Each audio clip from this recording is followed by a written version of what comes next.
Good morning बच्चों, नमस्कार। क्या हाल चाल। उम्मीद है सब ठीक ठाक ही होगा और आप लोग अच्छी तरीके से रिवीजन भी कर रहे होंगे। हम इसी उम्मीद के साथ नई वीडियो को लेकर के आए हैं।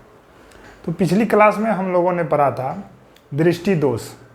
ठीक, मानव नेत्र में जो भी दिक्कतें उत्पन्न हो जाती है उसी को हम लोग क्या बोलते हैं, दृष्टि दोष बोलते हैं, जिसको कि हम लोग 3 भाग में बांटे थे, निकट दृष्टि दोष, दूर दृष्टि दोष और जरा दृष्टि दोष। ठीक है बच्चों, तो निकट दृष्टि दोष बोलते हैं उसमें निकट की वस्तु दिखाई देती है परंतु दूर की वस्तु दिखाई नहीं देती है। नाम का जस्ट उल्टा हो रहा था। उसके कारण को देखे थे और उसके बाद उसके निवारण को देखे थे। उसके बाद देखे थे दूर दृष्टि दोष, जिसमें दूर की वस्तु तो दिखाई देती है परंतु निकट की वस्तु दिखाई नहीं देती है। उसके बाद हम लोग देखे थे जरा दृष्टि दोष। तो जरा दृष्टि दोष क्या होता है बच्चों, जरा दृष्टि दोष में दोनों दिक्कतें आ जाती है, निकट दृष्टि दोष भी आ जाती है और दूर दृष्टि दोष भी आ जाती है। और उसको उसके निवारण के लिए हम लोग ना बायफोकल लेंस के चश्मे का उपयोग करते हैं। उसमें उत्तल लेंस भी होता है और अवतल लेंस भी होता है। ठीक है बच्चों, तो यहाँ तक कहानी थी और यहाँ तक हम लोगों ने कंप्लीट कर लिया था। अब नेक्स्ट टॉपिक की ओर हम लोग बढ़ रहे हैं। उसका नाम है वायुमंडलीय अपवर्तन। क्या नाम है भाई, वायुमंडलीय अपवर्तन। तो इसको हम लोग पहले समझते हैं। हम लोग जानते हैं कि वायुमंडल से जो जो हम ऊपर जाएंगे, मतलब पृथ्वी की सतह से जो जो हम अंतरिक्ष की ओर जाते हैं, तो वायु का जो घनत्व है वो क्या होते जाता है, बढ़ते जाता है। ठीक है ना।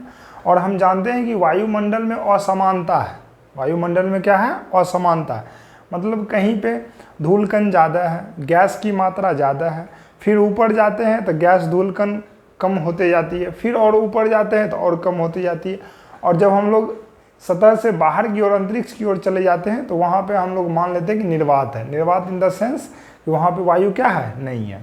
तो मतलब हम लोग ये बोल सकते हैं कि अपना जो वायुमंडल है उसमें क्या है, असमानता है। तो सूर्य की किरणें जब वायुमंडल पे आती है तो हम ये बोल सकते हैं कि सबसे ऊपर तो निर्वात है, मतलब वहाँ पे तो हवा नहीं है। और निर्वात से वो कहाँ पे आ रही है, वायुमंडल में आ रही है, मतलब ऐसी माध्यम में आ रही है जहाँ पे हवा है, धूलकण है, गैस है, मतलब अलग अलग माध्यम से है। तो आप लोग भी दिमाग लगा के थोड़ा सा बोल सकते हैं कि जब सूर्य की किरणें वैसी माध्यम जहाँ पे हवा भी नहीं है वहाँ से चल के वायुमंडल में आ रही है, मतलब वैसी माध्यम में आ रही है जहाँ पे हवा है, वायु है, गैस है, तो प्रकाश का कौन सा घटना होगा। तो तुरंत में बोलिएगा सर यहाँ तो प्रकाश का अपवर्तन होगा। क्यों, क्योंकि प्रकाश की किरणें अर्थात सूर्य की किरणें एक माध्यम से चल करके दूसरे प्रकार की माध्यम में आ रही है। तो यहाँ पे 100% क्या होगा, प्रकाश का अपवर्तन होगा। कहने का ये मतलब हुआ कि सूर्य की किरणें वैसी माध्यम से चल करके आ रही है जहाँ पे प्रकाश, जहाँ पे वायुमंडल नहीं है, जहाँ पे वायु नहीं है, जहाँ पे वायु नहीं है वहाँ से चल करके प्रकाश वैसी माध्यम में आ रही है जहाँ पे वायु है। तो मतलब एक माध्यम से दूसरे माध्यम में आ रही है तो अपने पथ से क्या हो जाएगी, विचलित हो जाएगी। तो हम कहेंगे कि यहाँ पे प्रकाश की कौन सी घटना होगी, तो प्रकाश का अपवर्तन होगा। ठीक है बच्चों, तो उसी अपवर्तन के कारण हमारे वायुमंडल में कौन कौन सी परिवर्तन देखने को मिलती है, हमारे दैनिक जीवन में हम लोग उसको किस प्रकार से देखते हैं, उसी को हम लोग आज पढ़ने वाले हैं। ठीक है बच्चों, तो सबसे पहला वायुमंडलीय अपवर्तन का मेन कारण है तारों का टिमटिमाना। किसका टिमटिमाना, तारों का टिमटिमाना। तो ये जनरल कंपटीशन के एग्जाम में या आपके ऑब्जेक्टिव में ये क्वेश्चन आता है, या 2 मार्क में भी ये क्वेश्चन पूछता है कि बच्चों ये बताओ कि आकाश में तारे प्रकाश की किस घटना के कारण टिमटिमाते हैं। तो बोलिएगा किस घटना के कारण टिमटिमाते हैं, तो अपवर्तन के कारण। किसके कारण, अपवर्तन के कारण। तो क्यों, बता दिए अभी, क्योंकि वायुमंडल में क्या है, असमानता है। और वायुमंडल में असमानता है तो प्रकाश एक माध्यम से दूसरे प्रकार के माध्यम में जाएगी, 100% अपवर्तन होगी, अपने रास्ते से विचलित हो जाएगी। और अपने रास्ते से जैसे जैसे विचलित होगी, जिस प्रकार से प्रकाश जाती है उसी प्रकार से हमको तारा क्या होता है, दिखाई देता है ना बच्चों। उम्मीद है आप लोग को समझ में आ गया होगा। तो प्रकाश की किस घटना के कारण तारे टिमटिमाते हैं, तो बोलिएगा प्रकाश के अपवर्तन के कारण, है कि नहीं। तो हम यहाँ पर लिखते हैं वायुमंडल में असमानता के कारण, वायुमंडल में असमानता के कारण असमानता के कारण तारे टिमटिमाते हैं। तारे टिमटिमाते हैं। ब्रैकेट में लिख देते हैं किस घटना के कारण? प्रकाश के अपवर्तन के कारण। प्रकाश के अपवर्तन के कारण। ठीक है बच्चों, तो उम्मीद है कि समझ में आ गया होगा कि प्रकाश तारे किसके कारण टिमटिमाते हैं। अगला है सूर्योदय तथा सूर्यास्त का आभासी समय। इसका मतलब नहीं समझ में आ रहा होगा, तो मतलब हम समझाते हैं। जब सुबह सुबह हम लोग उठते हैं, देखते हैं क्या कि सूर्य तो नहीं दिख रहा है, परंतु सूर्य की लालिमा क्या हो रही है? दिख रही है। मतलब सूर्य अभी तक निकला नहीं है, परंतु सूर्य की लालिमा क्या हो रही है? दिख रही है। ये सूर्योदय का समय है। सूर्यास्त का समय क्या होता है कि सूर्य डूब जाती है, लेकिन फिर भी हमको उसकी लालिमा क्या होती है? नज़र आते रहती है। हम बोलते हैं नहीं नहीं अभी सूर्य तो डूब गया है, लेकिन उसकी लालिमा क्या है? दिख रही है। मतलब कहने का ये है कि सूर्योदय से पहले सूर्य का दिखना और सूर्यास्त के बाद भी सूर्य का प्रतीत होना, वो प्रकाश की किस घटना के कारण होता है? तो वो भी होता है प्रकाश की किस घटना के कारण? अपवर्तन के कारण। किसके कारण? अपवर्तन के कारण। तो ये भी आपको ऑब्जेक्टिव में पूछता है कि सूर्योदय से पहले सूर्य का प्रतीत होना और सूर्यास्त के बाद भी सूर्य का क्या होना? दिखना, ये प्रकाश की किस घटना के कारण होता है? तो ये होता है प्रकाश के अपवर्तन के कारण। किसके कारण होता है? अपवर्तन के कारण। ठीक है बच्चों, तो सूर्योदय तथा सूर्यास्त का आभासी समय किसके कारण होता है? अपवर्तन के कारण होता है। तो इसी अपवर्तन के कारण सूर्योदय तथा सूर्यास्त के बीच का जो समय का अंतर होता है वो 4 मिनट का हो जाता है कि नहीं है?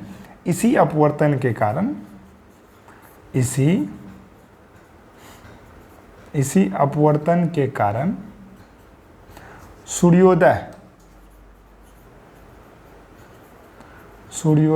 तथा सूर्यास्त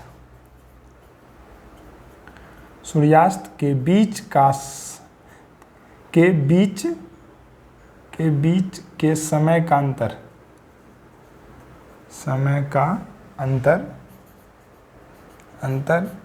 4 मिनट का हो जाता है। 4 मिनट का होता है। तो आपसे ये भी ऑब्जेक्टिव पूछ सकता है कि सूर्योदय और सूर्यास्त के बीच के समय का अंतर कितना होता है? तो कितने मिनट का होता है भाई? 4 मिनट का होता है। ठीक, तो सूर्योदय और सूर्यास्त के समय सूर्य का आभासी प्रतीत होना किसके कारण होता है? अपवर्तन के कारण होता है। तो ये सब चीज़ें इसी में पूछता है, ऑब्जेक्टिव क्वेश्चंस में ही पूछता है। ठीक, अगला इसी प्रकाश के अपवर्तन से ही क्वेश्चन रिलेटेड है। आप लोगों से ये भी पूछ देता है 2 मार्क में कि तारे तो टिमटिमाते हैं, परंतु चंद्रमा और अन्य ग्रह क्यों नहीं टिमटिमाते? ठीक है बच्चों, लॉजिकली क्वेश्चन है। तारे तो टिमटिमाते हैं, परंतु चंद्रमा और ग्रह क्यों नहीं टिमटिमाते? इसके बारे में सोचिए, तब तक छापिए, हम बोर्ड को इरेज करके इसको एक्सप्लेन करते हैं। ठीक है बच्चों, लिखिए, क्वेश्चन लिखिए। तारे तो टिमटिमाते हैं, तारे टिमटिमाते हैं, परंतु ग्रह नहीं टिमटिमाते,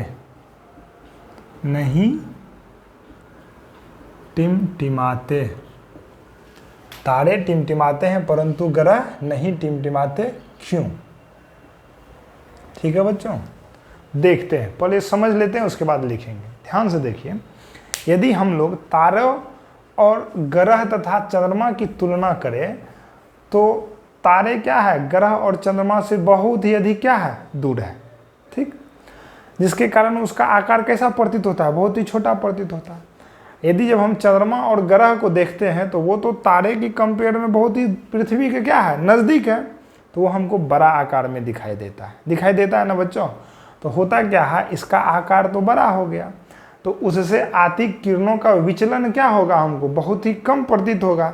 इसीलिए वो वहाँ विचलन होती है, प्रकाश की विचलन होती है, लेकिन वहाँ पे विस्तृत क्षेत्र होने के कारण, ज़्यादा बड़ा क्षेत्र होने के कारण उसका विचलन कम प्रतीत होता है, इसीलिए वो ज़्यादा टिमटिमाते हुए प्रतीत नहीं होती है। समझ में आ गया ना। और तारे क्या है, बहुत ही दूर हैं, दूर होने के कारण उसका आकार हमको कैसा प्रतीत होता है, छोटा प्रतीत। वो छोटा नहीं है लेकिन हमको आकार उसका कैसा प्रतीत होता है, छोटा प्रतीत होता है। छोटे आकार प्रतीत होने के कारण वहाँ पे प्रकाश का विचलन क्या होता है, बहुत ही अधिक होता है। प्रकाश का विचलन बहुत अधिक होने के कारण वो कैसा प्रतीत होता है, टिमटिमाता हुआ प्रतीत होता है। लेकिन ग्रह और चंद्रमा पृथ्वी के क्या है, बहुत ही नज़दीक है। नज़दीक होने के कारण इसका आकार हमको बड़ा दिखता है। आकार बड़ा दिखने के कारण इस पे जो प्रकाश का विचलन होता है वो बहुत ही क्या होता है, कम होता है, इसलिए ये टिमटिमाती हुई प्रतीत नहीं होती है। ठीक है बच्चों, तो उन सभी कारणों को हम लोग क्या करते हैं, लिखते हैं, है कि नहीं। तारे की तुलना में, उत्तर दे करके लिखेगा, तारे की तुलना में, तारों की तुलना में दो, तारों की तुलना में, ठीक है ना, पृथ्वी से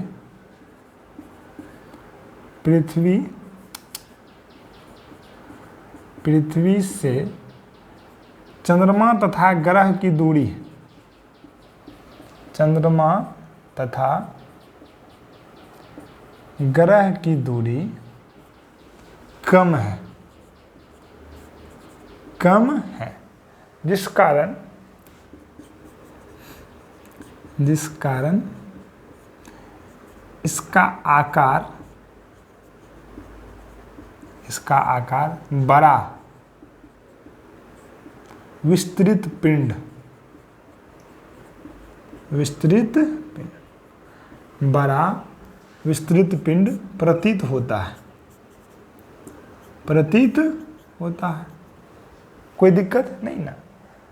बड़े आकार के कारण या विस्तृत पिंड होने के कारण या विस्तृत क्षेत्र होने के कारण, विस्तृत पिंड होने के कारण इनसे आ रही प्रकाश का विचलन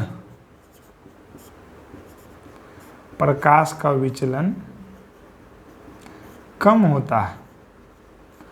प्रकाश का विचलन कम होता है, इसलिए ये नहीं टिमटिमाते हैं।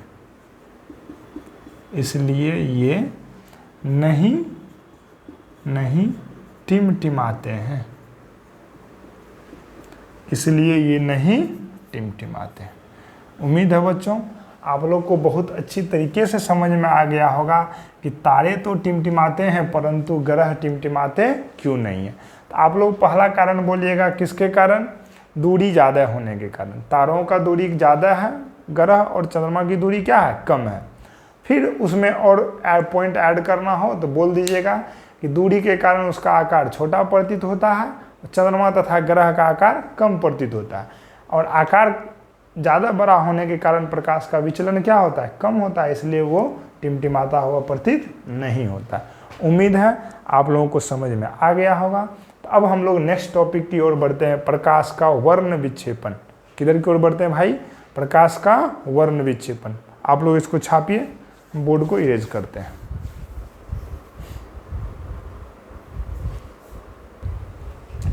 भाई नेक्स्ट टॉपिक देखते हैं, प्रकाश का वर्ण विक्षेपण। प्रकाश का वर्ण विक्षेपण, ठीक है ना। अंग्रेजी होता है इसका dispersion of light, dispersion of light, ठीक है ना। तो होता क्या है, पहले तो ये देखिए कि श्वेत प्रकाश क्या होता है। एक वर्ड इसमें आएगा, श्वेत प्रकाश। तो सूर्य की जो किरणें होती है ना, उसी को हम लोग क्या बोलते हैं, श्वेत प्रकाश बोलते हैं, ठीक है ना। सूर्य की जो किरणें होती है उसे ही हम लोग क्या बोलते हैं, श्वेत प्रकाश बोलते हैं, ठीक। और श्वेत प्रकाश में ना 7 रंग होते हैं। श्वेत प्रकाश में कितने रंग होते हैं, 7 रंग। मतलब वो 7 रंगों के संयोग से मिलकर, मतलब 7 रंगों एक साथ मिलकर किसका निर्माण करता है, श्वेत प्रकाश का निर्माण करता है। तो हम बोल सकते हैं कि सूरज की किरणें में कितने रंग हैं, 7 रंग हैं, ठीक है ना। तो ये एक घटना है जिसमें हम लोग क्या करते हैं ना, श्वेत प्रकाश में जो 7 रंग है उस 7 रंगों को अलग अलग रूप में क्या कर देते हैं, विभक्त कर देते हैं, ठीक है ना। तो उसी घटना को हम क्या बोलते हैं, प्रकाश का वर्ण विक्षेपण, ठीक। तो मतलब हम ये बोल सकते हैं परिभाषा में कि श्वेत प्रकाश का 7 रंगों में विभक्त होना या विभक्त होने की घटना को ही हम लोग क्या बोलते हैं, प्रकाश का वर्ण विक्षेपण बोलते हैं। कहिएगा सर समझ में नहीं आया, तो सबसे मस्त एग्जाम्पल है, अब तो बारिश का मौसम है ही अभी, तो आपको कभी ना कभी इंद्रधनुष देखने को मिलेगा, है कि नहीं। तो वो जो इंद्रधनुष है, वो इंद्रधनुष का बनना या जो इंद्रधनुष बनता है वो किस घटना के कारण बनता है, प्रकाश के वर्ण विक्षेपण के कारण ही, ठीक है ना। तो क्या होता है, तो श्वेत प्रकाश में 7 रंग हैं, बारिश की बूंद आती है, ठीक है ना, बारिश की बूंद जो ही पड़ती है और एक साइड सूरज की रोशनी निकलती है, तो वो बारिश की बूंद में ना श्वेत प्रकाश कितने रंगों में विभक्त हो जाए, 7 रंगों में विभक्त होकर के एक पट्टी का निर्माण कर लेती है कि नहीं है, जिसके कारण क्या प्रतीत होता है, इंद्रधनुष प्रतीत होता है, ठीक है भाई।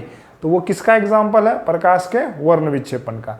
तो अब सारी चीज़ों को हम लोग देखते हैं, थोड़ा मोड़ा तो समझ में आ गया होगा, बाकी रे डायग्राम देखेंगे, सब कुछ देखेंगे, अच्छे से सारा कुछ समझ में आ जाएगा, ठीक है। देखते हैं क्या होता है प्रकाश का वर्ण विक्षेपण। हम क्या किया, हमने एक प्रिज्म ले लिए, हम क्या ले लिए, एक प्रिज्म।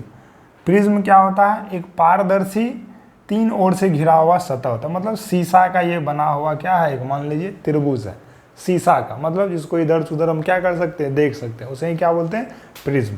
मान लीजिए ये क्या है, प्रिज्म, ठीक है ना। हम ना इस पे श्वेत प्रकाश को आपतित करवाएं, किसको आपतित करवाएं, श्वेत प्रकाश। श्वेत प्रकाश मतलब सूर्य से निकलने वाली प्रकाश, श्वेत प्रकाश को हम लोग क्या किया, आपतित करवाएं। श्वेत प्रकाश को जो ही आपतित करवाएं तो इससे अपवर्तन के बाद ये कितने भागों में विभक्त हो गई, 7 भाग में। कितने भाग में विभक्त हो गई, 7 भाग, 2 3 4 5 6 और 7, ठीक है ना भाई। मतलब ये थी श्वेत प्रकाश, लेकिन जो ही हम इसको प्रिज्म से गुजारे ना, ये कितने भागों में विभक्त हो गई, एक यहाँ पर हम पट्टी रख दिए, कपड़ा रख दिए, पर्दा रख दिए, 7 भागों में विभक्त हो गई। इसी को हम लोग क्या बोल दिए, प्रकाश का वर्ण विक्षेपण, और इसका नाम हो जाता है विबजियोर। क्या नाम हो जाता है, विबजियोर, है कि नहीं। इसका मतलब होता है violet, indigo, blue, G for green, Y for yellow, O for orange, R for red, है कि नहीं है। Violet, indigo, blue, green, yellow, orange, ठीक। वायलेट का मतलब होता है बैगनी कलर, वायलेट का मतलब कौन सा कलर, बैगनी कलर। इंडिगो का मतलब कौन सा कलर, जामुनी कलर। अब बाकी तो आपको सब कुछ पता ही होगा। ब्लू का मतलब नीला, ग्रीन का मतलब हरा, येलो का मतलब पीला, फलना चिलना ढकना, है कि नहीं है।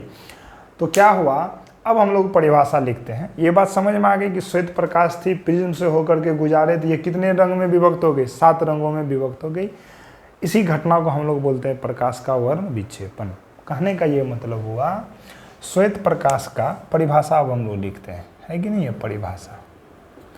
श्वेत प्रकाश का, श्वेत प्रकाश का 7 रंगों में, 7 रंगों में विभक्त होने की घटना को, श्वेत प्रकाश का 7 रंगों में विभक्त होने की घटना को, विभक्त होने की घटना को प्रकाश का वर्ण विक्षेपण कहते हैं। प्रकाश का वर्ण विक्षेपण कहते हैं, ठीक है ना। श्वेत प्रकाश है, प्रिज्म से गुजरा, 7 रंग में विभक्त हो गया, उसी को हम लोग क्या बोल दिए, वर्ण विक्षेपण, ठीक। तो अब ये देखिए 7 रंग एक पट्टी पे आया है ना, मतलब एक पर्दा पे आया है ना, इस 7 रंग की पट्टी को हम लोग बोलते हैं वर्णपट। क्या बोलते हैं इसको? वर्णपट, स्पेक्ट्रम। क्या नाम है इसका? स्पेक्ट्रम। ठीक है ना। तो आपसे यदि प्रकाश का वर्ण विक्षेपण पूछा जाए तो आप परिभाषा दीजिएगा, ये रे डायग्राम बनाइएगा, उसके बाद वर्णपट लिख दीजिएगा। क्या लिखेगा? वर्णपट। तो वर्णपट क्या होता है देखिएगा, 7 रंगों की पट्टी को, 7 रंगों की पट्टी को, 7 रंगों की पट्टी को वर्णपट कहते हैं। 7 रंगों की पट्टी को वर्णपट कहते हैं। ठीक है बच्चों। तो अब देखते हैं वर्णपट की विशेषताएं देखते हैं। वर्णपट की क्या देखते हैं? विशेषता। पहले सुन लेते हैं, उसके बाद लिखेंगे वर्णपट की क्या विशेषता होती है। ध्यान से देखिए, वर्णपट पे जो कलर्स का सीक्वेंस होता है ना, नीचे से ऊपर की ओर हम लोग याद करते हैं। नीचे से कैसे? इसको बोलते हैं विबजियोर। क्या बोलते हैं? विबजियोर।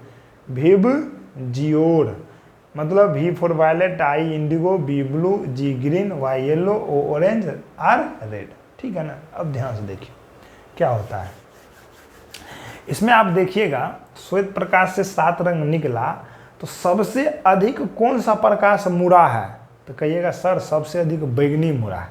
सबसे अधिक क्या मुड़ा है? बैगनी। तो आपसे पूछा जाएगा कि सबसे अधिक विचलन किस प्रकाश का, किस रंग के प्रकाश का होता है? तो किसका होता है? बैगनी का। ठीक है ना। पूछा जाएगा कि सबसे कम विचलन किसका हुआ है? तो कहिएगा लाल का, रेड का। है कि नहीं है? तो कहने का ये मतलब है कि जो प्रकाश सबसे ऊपर है उसका विचलन सबसे कम है, और जो प्रकाश सबसे नीचे है उसका विचलन सबसे अधिक है। तो सबसे अधिक विचलन किसका? बैगनी का। सबसे कम विचलन किसका? लाल का। ठीक है ना। अब आपसे ये पूछे कि इसमें तरंगदैर्घ्य किसका सबसे अधिक होता है? हम लोग तो बचपन से देखते आए, पढ़ते आए हैं कि तरंगदैर्घ्य सबसे अधिक किसका होता है? लाल का। जिस कारण कि हम लोग इसका खतरों के निशान में उपयोग करते हैं ना। तो सबसे अधिक तरंगदैर्घ्य किसका? लाल का।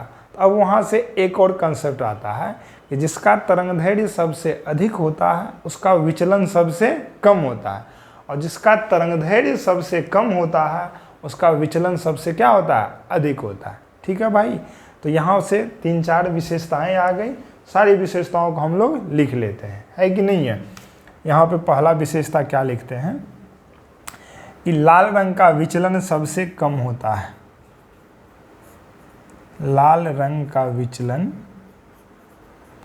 लाल रंग का विचलन सबसे कम होता है, सबसे कम होता है। क्योंकि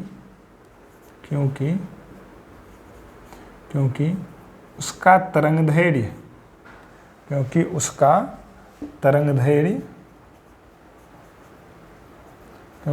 तरंगदैर्घ्य सबसे अधिक होता है, क्योंकि उसका तरंगदैर्घ्य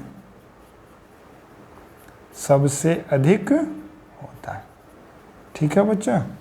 है कि नहीं? तो अब गुण नंबर दूसरा लिखते हैं, हम ऊपर से मिटा करके लिख देते हैं। है कि नहीं? आप लोग स्क्रीनशॉट ले करके बीच में ही कभी लिख लीजिएगा। दूसरा गुण लिखते हैं। दूसरा गुण क्या है? दूसरा, बैगनी रंग का विचलन, बैगनी रंग का विचलन, बैगनी रंग का विचलन सबसे अधिक होता है, सबसे अधिक होता है। क्यों होता है? क्योंकि इसका तरंगदैर्घ्य, क्योंकि इसका तरंगदैर्घ्य सबसे कम होता है, सबसे कम होता है। ठीक है बच्चों? तो उम्मीद है आपको प्रकाश का वर्ण विक्षेपण, वर्णपट और किसका तरंगदैर्घ्य सबसे अधिक होता है, किसका तरंगदैर्घ्य सबसे कम होता है, ये बात समझ में आ गई होगी। ठीक है ना। तो इसी बात के साथ हम लोग एक नए कन्फ्यूजन क्रिएट होने वाले टॉपिक पे चलते हैं, है कि नहीं है, इसी से रिलेटेड है। ध्यान से सुने, अब स्क्रीनशॉट ले लिए, हाँ तो अब सुने, ठीक है ना। देखिए हुआ क्या, वैज्ञानिक ने इसका प्रैक्टिकल करा, है कि नहीं। श्वेत प्रकाश लिया, किसने करा, तो न्यूटन ने करा था, है कि नहीं। ये जो 7 रंग कई जो पट्टी का निर्माण है किसने करा था, न्यूटन ने करा था, है कि नहीं। सर्वप्रथम न्यूटन ने ही वर्णपट को प्राप्त किया था। तो लिख लीजिए यहाँ पे, सर्वप्रथम न्यूटन ने, हैंडराइटिंग अच्छा नहीं है लेकिन सुन सुन के आप लोग अच्छे से लिख लीजिए। सर्वप्रथम न्यूटन ने वर्णपट प्राप्त किया था, ठीक है ना बच्चों। अब देखिए, जब ये प्रैक्टिकल होने लगा वैज्ञानिक के द्वारा, तो उन्होंने क्या करा, श्वेत प्रकाश लिया, है कि नहीं। श्वेत प्रकाश किधर से गुजारा, प्रिज्म से गुजारा। तो कितने भाग में विभक्त हुआ, 7 भाग में। अब यहाँ पे वैज्ञानिक को हो गया कन्फ्यूजन, ठीक है ना। वैज्ञानिक को हो गया कन्फ्यूजन कि श्वेत प्रकाश जब प्रिज्म से गुजरी ना, तब कितने भागों में विभक्त हो गई, 7 भागों में। 1 2 3 4 5 6 7, कितने भागों में विभक्त हो गई, 7 भागों में। अब वो ये बोल रहा है कि ठीक है भाई, ये एक प्रकाश थी, बट गई कितने भाग प्रकाश में, 7 प्रकाश में। अब ये 7 प्रकाश किसके द्वारा उत्पन्न किया गया, वो प्रिज्म के द्वारा उत्पन्न किया गया कि श्वेत प्रकाश के द्वारा उत्पन्न किया गया। अब वैज्ञानिक के बीच कन्फ्यूजन कि ये जो 7 रंग है, ये 7 रंग प्रिज्म में है कि ये 7 रंग श्वेत प्रकाश में है। अब इसको कौन प्रूफ करेगा, हम कैसे बोल सकते हैं कि श्वेत प्रकाश में 7 रंग है, बिना प्रैक्टिकल का हम कैसे बोल दें कि श्वेत प्रकाश में कितने रंग हैं, 7 रंग हैं, और जब प्रिज्म से गुजारते हैं तो कितने भागों में विभक्त हो जाती है, 7 भागों में। वैज्ञानिकों में इस बात का कन्फ्यूजन हो गया। आप जो यहाँ पे 7 रंग दिखा रहे हैं, ये 7 रंग किसका है, श्वेत प्रकाश का ये 7 रंग है कि प्रिज्म का ये 7 रंग है कि नहीं है। बात तो सही है। अब तो वैज्ञानिक को सिद्ध करना पड़ेगा कि नहीं, श्वेत प्रकाश में ही कितने रंग हैं, 7 रंग हैं। प्रिज्म के पास अपना कोई रंग क्या है, नहीं है। इस बात को तो सिद्ध करना होगा। तो इस बात को सिद्ध करने के लिए उन्होंने 2 प्रिज्म का उपयोग करा। कितने प्रिज्म का उपयोग करा, 2 प्रिज्म का, है कि नहीं। तो हम उसी पॉइंट्स को अभी देखने वाले हैं कि 7 रंग प्रिज्म में नहीं होता है, 7 रंग किस में होता है, श्वेत प्रकाश में होता है। उसी के एग्जाम्पल को, उसी के प्रैक्टिकल को हम लोग क्या करने वाले हैं, अभी देखने वाले हैं। आप लोग तब तक नोट्स बनाइए, हम बोर्ड को इरेज करते हैं। तो बच्चों हम लोग लिखते हैं श्वेत प्रकाश का पुनर्निर्माण। लिखते हैं श्वेत प्रकाश का पुनर्निर्माण, है कि नहीं। उम्मीद है कि स्पेलिंग सही होगा, है कि नहीं, पुनर्निर्माण। ठीक है बच्चों, देखिए क्या होता है। वैज्ञानिक ने क्या करा, 2 प्रिज्म लिया, एक सीधा प्रिज्म लिया और एक उल्टा प्रिज्म लिया। एक सीधा लिया और एक क्या लिया, उल्टा लिया। ठीक है भाई। उन्होंने क्या करा, श्वेत प्रकाश को भेजा, तो यहाँ से कौन सी घटना हुई, अपवर्तन की घटना हुई और वर्ण विक्षेपण हुआ।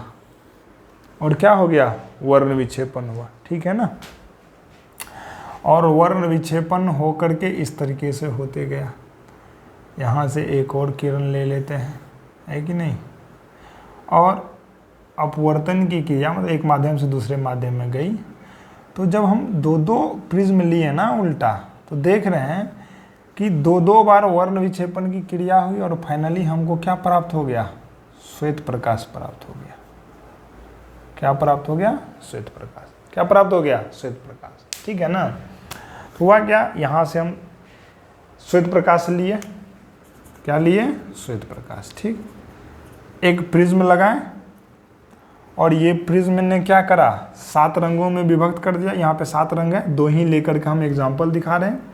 7 रंग में विभक्त कर दिया और पुनः एक हम दूसरा प्रिज्म लिए 2, उसको उल्टा के रख दिए।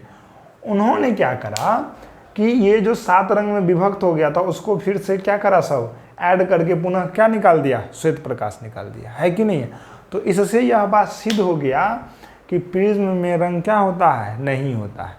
प्रिज्म केवल श्वेत प्रकाश में जो रंग होता है उसको अलग कर देता है, एक तो अलग कर दिया, लेकिन जो ही दूसरा प्रिज्म उल्टा दिया तो उन्होंने सातों प्रकाश को क्या कर दिया, फिर से जोड़ करके क्या बना दिया, श्वेत प्रकाश बना दिया। तो इससे यह बात सिद्ध हो गया कि प्रिज्म में रंग नहीं होता है, प्रिज्म में 7 रंग नहीं होता है, वो 7 रंग किस में होता है, श्वेत प्रकाश में होता है, ठीक है ना। बस इसी प्रैक्टिकल से पता चल गया कि श्वेत प्रकाश में ही 7 रंग होती है, प्रिज्म में 7 रंग नहीं होती है। समझ में आ गया बच्चों। यदि प्रिज्म में रंग होता तो 7 के बाद फिर से यहाँ पे 7 दूना 14, मतलब और रंग वाली प्रकाश से निकलती, लेकिन और निकली क्या, नहीं निकली। उन्होंने तो ऐड करके क्या बना दिया, श्वेत प्रकाश ही बना दिया, ठीक। तो इससे यह बात सिद्ध हो जाता है कि श्वेत प्रकाश में ही 7 रंग होता है। कोई दिक्कत बच्चों नहीं। तो इस वीडियो को यहीं पे ख़त्म करते हैं, है कि नहीं। आप लोग अच्छी तरीके से रिवीजन कीजिए, बहुत अच्छी तरीके से पढ़िए, ठीक है। नेक्स्ट वीडियो में हम लोग इस चैप्टर को कंप्लीट कर लेंगे और उसके बाद नया चैप्टर चालू करेंगे, विद्युत धारा। क्या चालू करेंगे, विद्युत धारा। उम्मीद है कि आप लोग अच्छी तरीके से पढ़ रहे होंगे, रिवीजन कर रहे होंगे और बहुत अच्छी तरीके से नोट्स तैयार कर रहे होंगे, है कि नहीं। आप लोग नोट्स को अच्छे से बनाइए और बार बार उस नोट्स को रिवाइज कीजिए। तब तक के लिए नमस्कार, धन्यवाद।